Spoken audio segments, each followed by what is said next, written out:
Since this episode was recorded, there's been a major update. On July 2nd, 2025, Bryan Kohberger pled guilty to 4 counts of first-degree murder and 1 count of felony burglary, avoiding the death penalty. And just 3 weeks later, on July 23rd, he was sentenced to 4 consecutive life sentences without parole and an additional 10 years for burglary.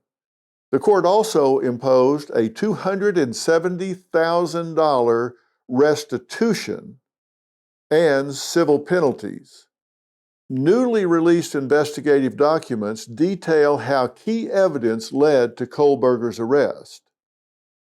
Detectives recovered a DNA-covered Q-tip from his family's trash and linked it to DNA left on a knife sheath found next to Madison Morgan's body.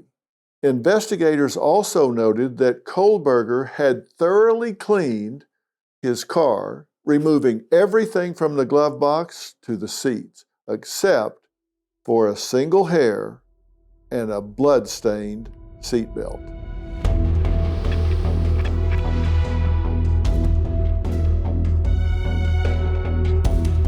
Welcome back to Mystery and Murder, analysis by Dr. Phil.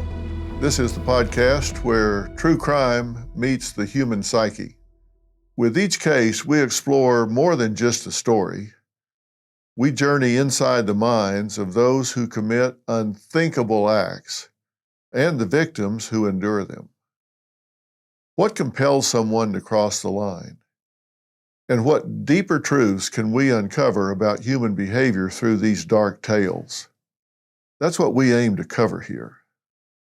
I want you to come away from these episodes with a much deeper understanding of why people do what they do and don't do what they don't do, and the impact of those choices on their victims. In our last episode, we began unraveling the case of the Idaho college murders, when 4 students were savagely stabbed in their off-campus home near the University of Idaho. The severity of the crime sent shockwaves through the small town of Moscow, and as the investigation unfolded in the following weeks, tension and speculation only increased. Both the FBI and local law enforcement found themselves under immense scrutiny, racing against the clock to identify and apprehend the subject. In the days that followed, investigators knew that it would be essential to put together a concise timeline in order to track the movements of victims Kaylee Goncalves, Madison Morgan, Xana Kernodle, and Ethan Chapin, in the hopes that tracing their last known whereabouts would lead to their killer. Now let's go through that timeline now. Saturday, November 12th of 2022, early evening, around 8 to 9 p.m., Ethan Chapin and Xana Kernodle attend a party at Sigma Chi Fraternity House located nearby. At approximately 10 p.m., Kaylee and Madison are seen at the Corner Club bar located in downtown Moscow. Now, Sunday, November 13th, 2022, in the early morning hours, the 2 surviving roommates, Dylan Mortensen and Bethany Funk, returned home before the others around 1 a.m. Around 1:40 a.m., Kaylee and Madison leave the Corner Club and are seen on video at a local food truck near campus. Surveillance cameras show them ordering food and waiting for about 10 minutes. Nothing seems awry. They're just kind of milling around beside the truck, along with a lot of other students. Around 1:56 a.m., Kaylee and Madison get a ride home from a private party-hired driver. They arrive back at their 1122 King Road residence shortly after. Around 1:45 to 1:56 a.m., Xana and Ethan returned to the house from the fraternity party. So Sunday, November 13th, during the window of 4 a.m. to 4:25 a.m., police believe the murders occurred. So everybody's now home, of course, and have been for maybe 3 hours. And during this time, this is when the intruder is believed to have entered the house and fatally stabbed all 4 victims: Kaylee, Madison, Xana, and Ethan. Xana is believed to have been awake shortly before the attack. Based on court documents, a DoorDash delivery was made to the home around 4 on November 13th, 2022. Additionally, phone records indicate that she had been active on TikTok at approximately 4:12 a.m. Now, using this information, you're actually able to bracket down pretty tightly who was doing what when. The surveillance videos I mentioned, of course, aided police greatly in making this timeline. It's eerie to watch the released footage of Madison and Kaylee showing them chatting and laughing together outside that food truck, and then strolling side by side down the street just hours before their lives would come to a violent end. Now, in the food truck live stream, the two are seen ordering their mac and cheese, while a third individual, a man in the background wearing a hoodie, is also seen standing near them. Now, that footage was widely circulated online and confirmed by police to be accurate. Speculation about this man initially spread on social media, with people nicknaming him Hoodie Guy. But police soon cleared him of involvement. Following the autopsies of the victims, investigators not only moved quickly to gather surveillance footage from nearby homes and businesses, but also processed what was an elaborate crime scene. They collected more than 100 pieces of physical evidence, along with 4,000 photographs. They went on to develop multiple 3D scans, which would prove to be vital in reconstructing the events of that night and providing analysis. Police also conducted rounds of interviews with the victims' family, friends, and acquaintances while combing through hundreds of public tips. Now, despite their efforts, they were struggling to find anyone who might have a motive for such a crime. Now, early suspicion briefly fell on Kaylee's ex-boyfriend, Jack DeCure, with whom she shared custody of their dog Murphy.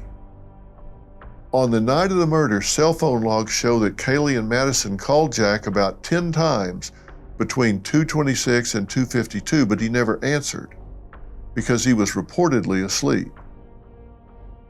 Kaylee's family publicly defended Jack, saying this was typical of her persistent personality when she wanted to get a hold of someone.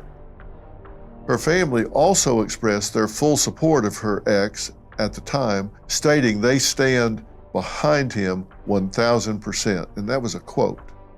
After investigating the calls and confirming his alibi, police cleared Jack of any involvement.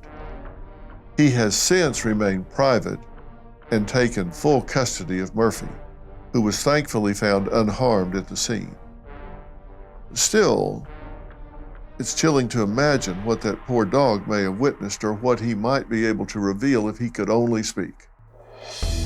Coming up, when you have something so horrific happen, there's tremendous public pressure. The public demanded answers. This was an investigator's nightmare.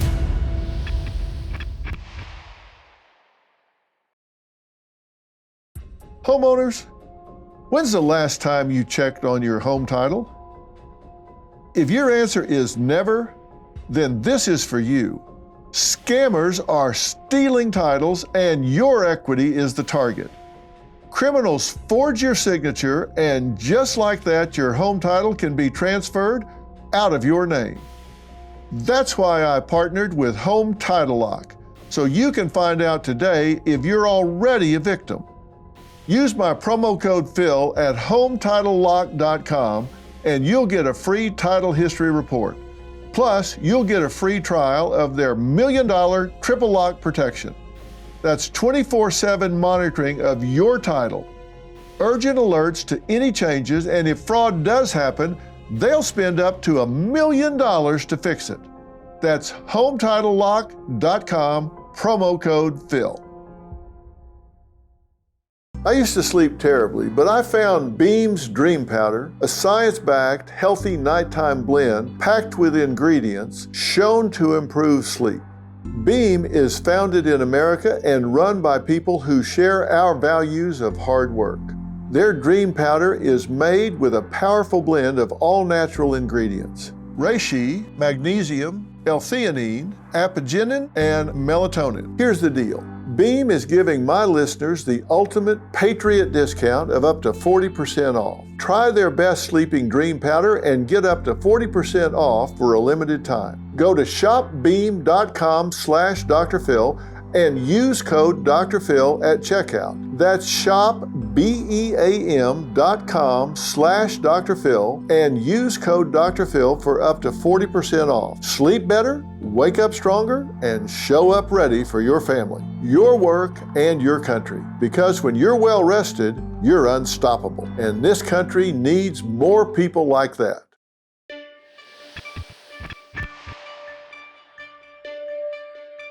Now, let me talk about the challenges that were faced by law enforcement at the time and still in putting all of this together to have a compelling case. Because having worked with law enforcement a lot, people are always anxious for them to step up and solve a crime, make an arrest, get a hold of someone. But on the other side, they have to make sure that they don't jump too soon. Because if they arrest someone, that individual has the right to a speedy trial. And if police are still putting their case together, and this person insists on a speedy trial and they don't have all their ducks in a row, so they can't meet that standard of beyond a reasonable doubt, even if they have the right person, but they don't have all the dots connected, that person can get away. Or if they get the wrong person and charge them with the crime, and that person proves to not be the culprit and so gets acquitted, it's real hard to come back and get the right person. Now his defense is, oh, so I'm the second person they're charging with this. So they were so sure that they had the person the first time and they were wrong. So now I'm the second person. So why would you think they're any more right now than they were the first time? I mean, there is pressure to get it solved, but you really have to think about, do they have enough evidence? Do they have a critical mass of evidence to get beyond that standard of presenting a case where 12 people can go in a room, sit down, and deliberate this and have nothing about which 12 people could reasonably differ? So you have to be ready. The lack of an immediate suspect or motive was a challenge to them. There wasn't somebody that had a grudge or that had some big falling out with. There were no signs of forced entry, and we know that that's because they just didn't have a pattern of locking everything up. They had no murder weapon, although they had the K-bar sheath. So without an obvious suspect, someone that had some kind of a problem with any of the four that was known to friends and relatives, they had no one to look at. Statistics tell us that it's often a significant other, but they quickly cleared those low-hanging fruit kind of suspects. And because the house had multiple residents and visitors, it could be somebody in this person's life, this person's life, this person's life. There's a matrix here. It wasn't just one person. So who was it that triggered this? It wasn't just one person they had to investigate. It was all of these different people. 6 people lived in this house and frequent visitors. So was the culprit there after one person and then encountered the others and had to leave no witnesses? Was that what it was? Or was somebody there to kill everyone? It became a very complex situation. And typical of a college home that also functions as a hangout spot, lots of traffic through there. So making a timeline and the crime scene so complex, the police felt like this thing was growing geometrically in so many directions. The police records indicate that officers were called to the house at least 3 times between August and November to address noise complaints because parties were being thrown there. So that means there's DNA all over the house, there's fingerprints all over the house. Were they old? Were they fresh? Were they relevant to the crime scene, or just people that had been there in past days or weeks? And then there's a massive volume of tips and false leads. Authorities received thousands of tips, many from amateur online sleuths, which just really overwhelmed their resources because you don't know which ones are legit and which ones aren't. So you have to treat everyone exactly the same. And then you have a lot of social media conspiracies. Conspiracy theories and false accusations flourished, including targeting innocent people like Kaylee's ex-boyfriend and others. When you have something so horrific happen, there's tremendous public pressure. The public demanded answers, but police needed to withhold certain details because if you tell everything you know, then when you get a legitimate suspect and you start interrogating them, you can't tell whether they know things that only the murderer would know.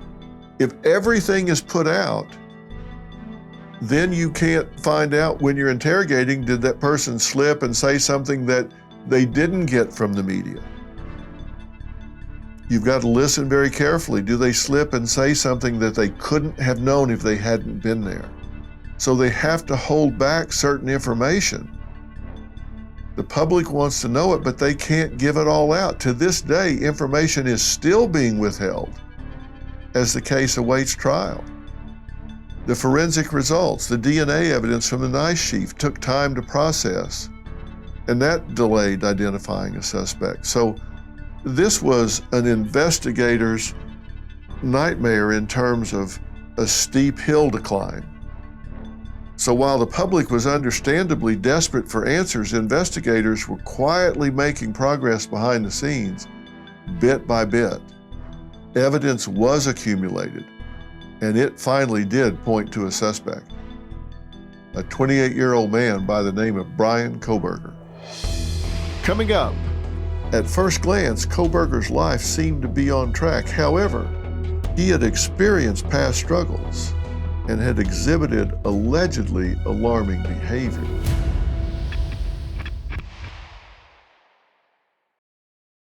Whether it's talk of a Nobel Peace Prize or fears of World War III, one thing's certain: uncertainty rules the day. And when the world feels this unstable, your finances are on the line. If Iran blocks the Strait of Hormuz, oil prices could skyrocket just like the 1970s.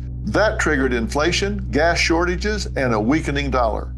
Wall Street's already tense. Goldman Sachs sees sustained recession risk, and JP Morgan warns of a potential oil shock. Add in $36 trillion in national debt, and the financial pressure is real. This isn't hype, it's a wake-up call.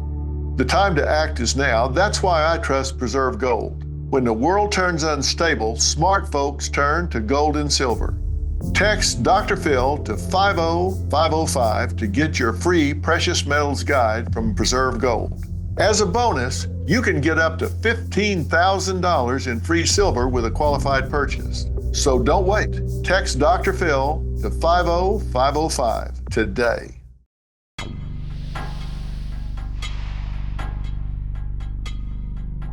Now let's take a closer look at the critical evidence that led to this man's arrest. First, DNA did play a crucial role. The knife sheath, the one that turned out to have been found next to Madison Mogen's body on her bed, had a small button snap, and on it, a single source of DNA was recovered. The reason that DNA took so long to process was because it was what forensics call touch DNA, which can degrade easily. So when you have skin cells left behind on an object, rather than bodily fluid, for example, like saliva or sperm or sweat, it can be much harder to extract or analyze. And although Kohberger had been previously arrested back in 2014 for a misdemeanor theft, he had been 19 at the time and the case was expunged. Therefore, his DNA was not in the combined DNA index system known as CODIS. Therefore, investigators had to be savvy with their findings. So they did something usually done in cold cases. They sent this touch DNA to a private lab in hopes that a public ancestry database would provide a match. They used genetic genealogy, a process which combines DNA testing with family history research. So a private lab entered this found DNA into a public ancestry database, and within days, they found cousin matches that led to Bryan Kohberger. Now, if you follow what I'm saying here, when he was 19, that wasn't readily available. So they used what you and I can access for 99 bucks. You've seen them, 23andMe or Ancestry.com, whatever, these different kind of commercial DNA registries. And just enter it like a customer and say, hey, do I have relatives? Where are they? And sure enough, it matched up to people that were cousins of Bryan Kohberger. Investigators later retrieved DNA from trash at his family's home in Pennsylvania, confirming a match to the DNA found on that knife sheath. But you didn't know whose trash to look in until you got that initial hit. So key forensic evidence that law enforcement claims links him to the crime scene was initially found, and they were creative in getting to it. Then there was the matter of the car spotted at the scene, a white Hyundai Elantra. Between 3:29 and 4:20 a.m., the estimated window of the murders, a white Hyundai Elantra was caught on surveillance video making multiple passes near the victim's house. Investigators combed through thousands of vehicle registrations, thousands, before identifying a 2015 Elantra registered to guess who? Bryan Kohberger. His car was seen leaving the area around 4:20 a.m., speeding away and returning to Pullman, Washington by about 5:25 a.m. Again, another chilling fit with the police's timeline. Cell phone records also linked to Kohberger. Kohberger's phone was off during the time of the murders, which law enforcement found suspicious. But data showed that it had pinged near the victim's home at least 12 times between June and November of 2020. which allegedly suggests he may have been surveilling the area prior to that night. Also, hours after the killing at around 9:12 a.m. on November 13th, Kohberger's phone pinged near the crime scene again, indicating that he may have returned. Now, eyewitness description. Finally, adding to all the other things, one of the surviving roommates reported seeing a figure clad in black with bushy eyebrows leaving the home around 4:17 a.m. shortly after hearing what was described as crying and a male voice. That's a quote. The black-clad figure was also described as being athletically built and approximately 5'10" or taller. Now, clearly that's not definitive. Description could fit a lot of people. But it did fit Kohberger's appearance and also helped support the timeline made by police.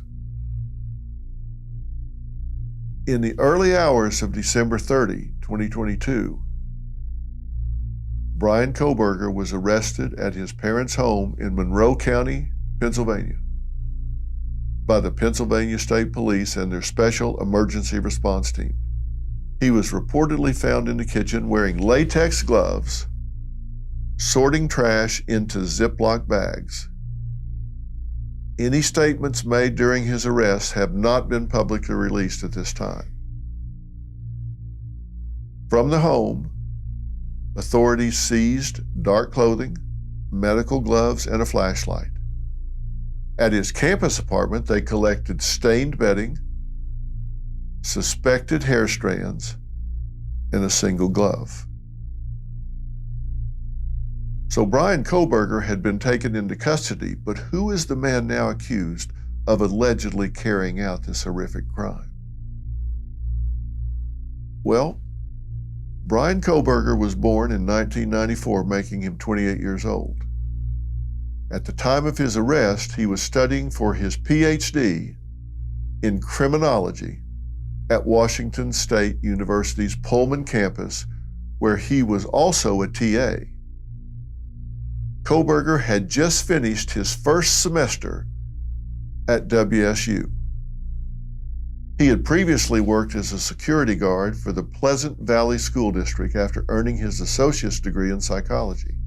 One of Kohberger's neighbors in Washington said the suspect spoke to him about the murders in the days after they occurred. Quote, "He brought it up in conversation," the neighbor said.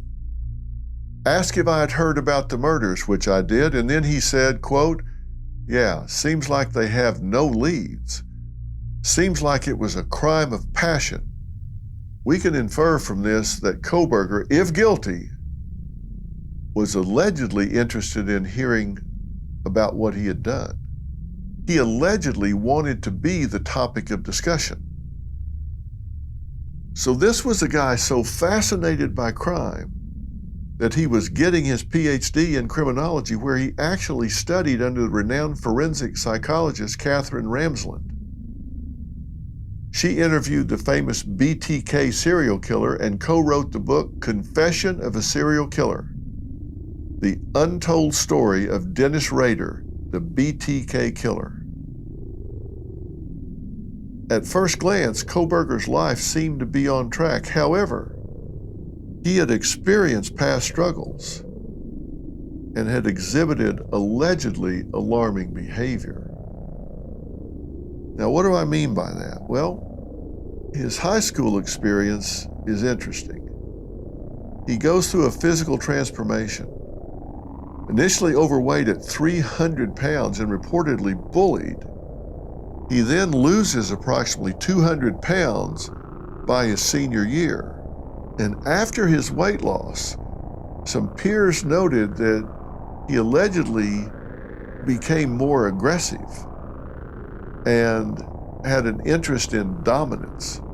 The quote used by sources was that he allegedly wanted to be perceived as an alpha male. A friend claimed he would get aggressive, even once putting him in a headlock. And while in high school, Kohberger showed a strong interest in law enforcement and even trained in the Protective Services program at Monroe Career and Technical Institute in Pennsylvania. However, his time in the program was cut short after female students reportedly raised concerns about his behavior.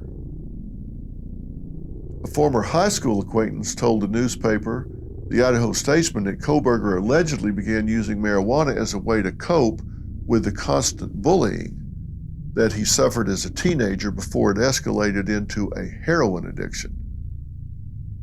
In one instance, a former friend claimed that Kohberger asked her for a ride, saying he needed to pick up needles for his aunt and that his car had broken down. In truth, he was using the ride to buy drugs from a dealer. While he did get clean and underwent substantial weight loss, this drastic change led him to developing an alleged eating disorder that required hospitalization. And due to excessive skin from Kohberger's weight loss, his friends and acquaintances allege that he underwent an abdominoplasty, or what is also known as a tummy tuck. According to a former aunt, his dietary restrictions were very, very weird and above and beyond being vegan. Several colleagues at WSU later alleged that Kohberger demonstrated a sexist attitude towards female students when he was a TA, teaching assistant, reportedly behaving rudely towards them, grading them more harshly than their male peers. These concerns ultimately contribute to his termination in December of 22. This is also notable. Before his arrest, Bryan Kohberger was pulled over in multiple traffic stops, including one in December 2022, just 1 month after the murders, with his father in the passenger seat. Now, body cam footage from that stop has since been released and is chilling to watch, knowing the charges he's now facing. I broke down Kohberger's behavior during that encounter on my show alongside an expert panel that included trial attorney Mercedes Colwin, forensics expert Joseph Scott Morgan, former FBI Special Agent Jonathan Gilliam, and DailyMail.com senior reporter Caitlin Becker. Take a listen.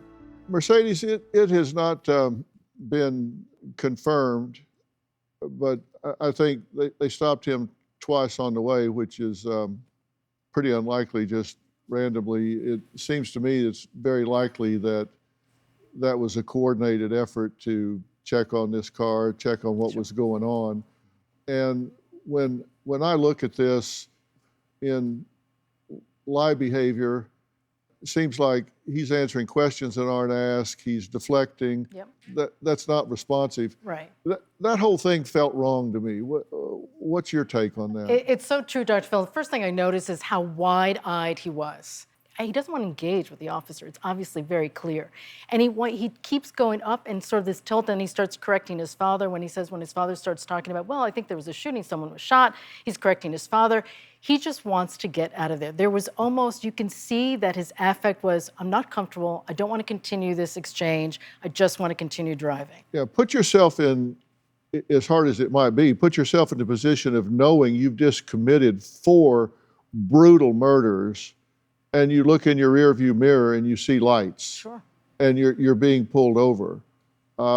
It's like, whoa. Yes. So you're going to be, your heart's going to be beating 300 beats a minute, and then somebody comes up and they start asking questions, and you notice they didn't ask for insurance, they didn't ask for car registration, they didn't issue a warning, they just wanted to chat him up a little bit. Eyeball him, see if his father was under duress or anything, who was in the car with him, and then, okay, don't do that again, so long. Jonathan and I talked about this just a little while ago. We think that they may have been attempting to see if he was going to bolt, to see if he was going to, put the accelerator to the floor and just take off. And, twice like this so quickly? I also find, and this isn't uncommon for the Bureau to follow people for long periods of time. I wouldn't doubt there was many other things going on.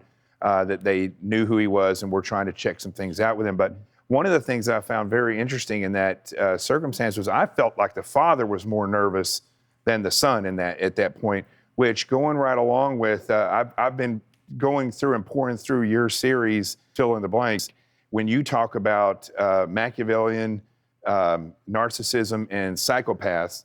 And when I watch him, I think he's already starting to display the signs of somebody who's playing the game. He's being satiated again by this game. And that's kind of what I saw there. I didn't see him as nervous as I did see him trying to think his way through something. And his father you can see the difference in somebody there that is truly nervous. His father was truly nervous. I saw annoyance too. There's one point where he's clearly not answering the question that is asked. Where are you going? I'm going to get Thai food. You know that's not what this officer is asking. He is asking where you are going, not just for Thai food. And his dad keeps saying, we're from Washington State University, and then we're heading to Pennsylvania. And there is a split second where he says that, and Kohberger looks down, and he does that is what I zeroed in on, that his dad was giving too much information. Yeah, he's clearly thinking, will you shut up and roll that window up so we can get the hell on down the road? Now you have to wonder, did this alleged killer believe he had committed the perfect crime? Was he confident he'd never be caught, or was he already feeling the pressure of investigators closing in? Either way, Bryan Kohberger's arrest didn't quell the public's interest. It only intensified it.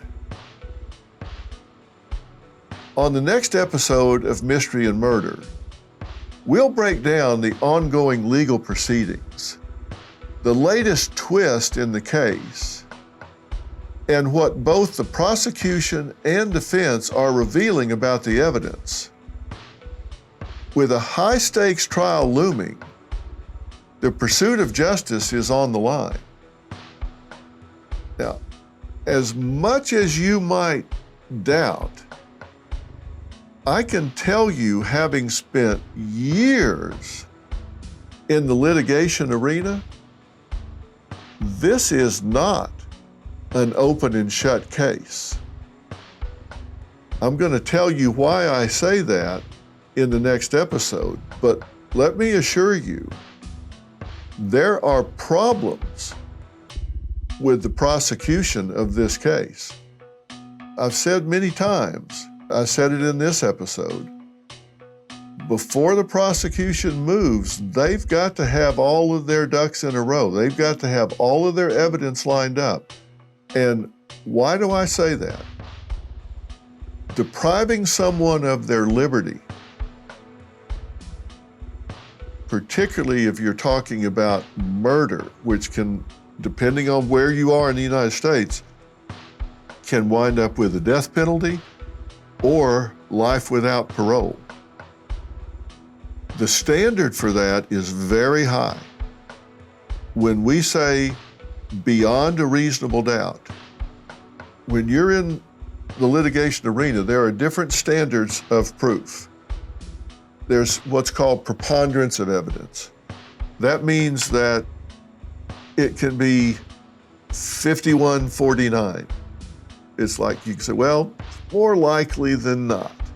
That's the lowest standard. That's when you say preponderance of the evidence. And that's in civil proceedings, some civil proceedings. Then next is clear and convincing evidence. And that's a higher standard where it's like, yeah, it's pretty clear here. The preponderance of the evidence is taken to suggest that this is very likely what happened. And then there is the standard of beyond a reasonable doubt. And that's when 12 people go into a room, they sit down and review all the evidence, and there's nothing about which anyone can reasonably disagree. That's a very high standard. And you only have to get one person that says, no, I'm sorry, I just don't agree with what you guys are concluding here. One person. So it is a very high standard, and well, it should be. It should be a high standard. If you're going to take somebody out of the world and put them in a cage or take their life, it should be a very high standard. And the prosecution has some problems here. And you think, well, with what you were telling us about his phone and seeing the car and this, that, and the other, why should there be anything about which reasonable people could differ? Well, you've heard one side. We'll discuss all of that when we come back in the next episode. One thing that's for sure is these four wonderful young people with their whole lives ahead of them absolutely deserve justice. That's all ahead on Mystery and Murder, analysis by Dr. Phil. We'll see you next time.